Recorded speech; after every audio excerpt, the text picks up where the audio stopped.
Our guest today is Dr. Lovely, a Vanderbilt University, and Linnea Olson, a non-smoker and lung cancer survivor. Welcome. Well, thank you so much for having us. So, Hello. Dr. Lovely, we know lung cancer is the most deadly form of cancer. Is there new hope for people who are diagnosed? Yes, absolutely, and really want to send this message home that lung cancer is a major public health problem, that lung cancer kills more patients than colon cancer, breast cancer, and prostate cancer combined. Couple that with the fact that lung cancer is one of the least funded areas of cancer research, and we have a major public health problem.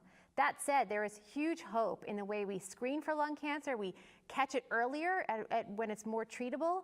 We have new treatments for patients who have lung cancer, like targeted therapies and immunotherapy. And we have new ways to diagnose and monitor lung cancer with things like liquid biopsies. And doctor, who should get screened? Yeah, so that's a great question. Screening is one of the newest things we have in the lung cancer world, and really want to draw the analogy to screening for like breast cancer with mammography, colon cancer with colonoscopy. We haven't had a lung cancer screening test until recently. Lung cancer screening right now is for patients that are 55 or older, who are either current smokers or who have quit smoking in the last 15 years. And the screening test is actually just a CT scan that most patients can have in their doctor's offices. It's very quick, it's easy, and I encourage all of your listeners to talk to their doctors to see if they're eligible for this screening. And Linnea, Yes. can you tell us a little bit about your story? Yes, well, screening wouldn't have saved me because I was 45 years old when I was diagnosed. I had never smoked. I'd been symptomatic, but because of my age and my non-smoking status, it was presumed that I had adult onset asthma. So my journey was very traditional in so much as I had most of my lung removed. I had chemotherapy and frankly exhausted all of my options right away. And in 2008, I was told I had 3 to 5 months left to live. So, being an outlier yourself, what information would you like to share to other people who are going through the same thing with lung cancer? Well, I guess before I share that, I should share that in 2008, rather than dying, I found out that I had an ALK mutation, and this allowed me to enroll in my first phase 1 clinical trial, and I'm now in my third phase 1 clinical trial. And I guess the way I view it is that each one of these represents almost like a lily pad that I'm stepping on, waiting for the next one to come. And part of the job as an outlier is to just buy time, because we need medical research to keep up with us, provide that next lily pad. And Dr. Lovely, can you tell us a little bit about the new research like liquid biopsies and how they're helping to save lives? Sure. So liquid biopsies is one of the newest tools that we have in our toolbox for treating and diagnosing lung cancer. To take a step back and think about how do we used to diagnose lung cancer, it usually involved sticking a needle through a patient's chest to actually grab a piece of that tumor in the lungs. But what a liquid biopsy is actually looking at pieces of the tumor that are floating around in your blood. And so patients will just go and get a normal blood test, just like any of us, any of the listeners who have all gone to the doctor and had a blood test. It's just the same when we do a liquid biopsy. We actually find pieces of the tumor in the blood, and that allows us in some cases to find mutations that may help us to direct new treatments for the patient. So now immunotherapy is still a relatively new treatment. Can you explain how that works? Sure. So immunotherapy is relatively new, but has made huge splash in the lung cancer world. And so what typically happens with a lung cancer is the lung cancer is smart, and it tells the body normal immune system to go away, to hide, to not fight against it.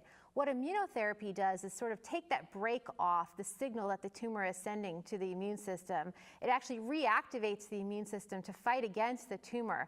So it's a way of actually using your own body's defenses to fight the cancer the way that we would fight an infection if you had a cold or a virus. That's the same sort of principle that's at play for immunotherapy in lung cancer. So, and how are these targeted therapies, how are they impacting patients who have specific tumors?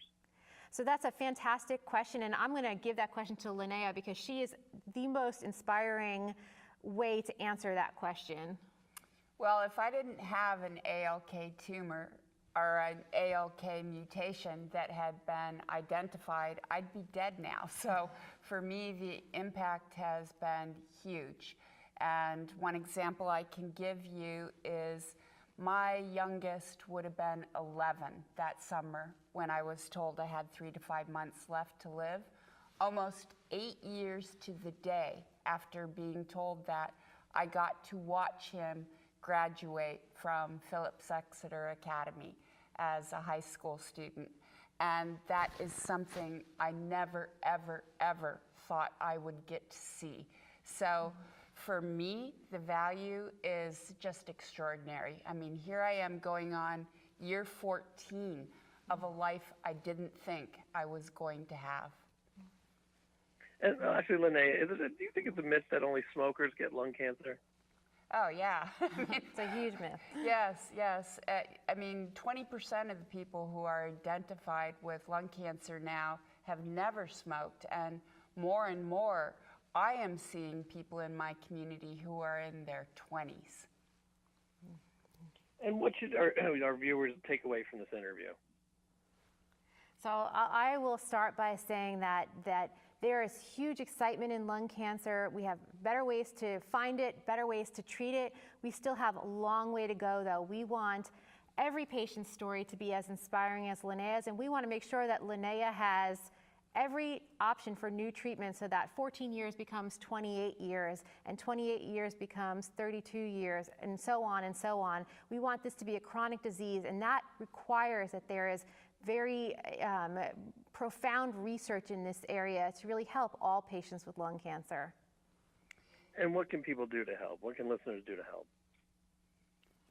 So there are several things. If your listeners are interested in finding more information on lung cancer, I would refer them to a website, lcfamerica.org. It is a website run by the Lung Cancer Foundation of America that has reliable, up-to-date information about lung cancer. I would say advocate for lung cancer patients everywhere, smokers, non-smokers, healthcare providers, everyone who's fighting this disease. It will take a village and tremendous research and community to really make huge, even more strides against lung cancer. And thank you very much to both of you. Thank you so much.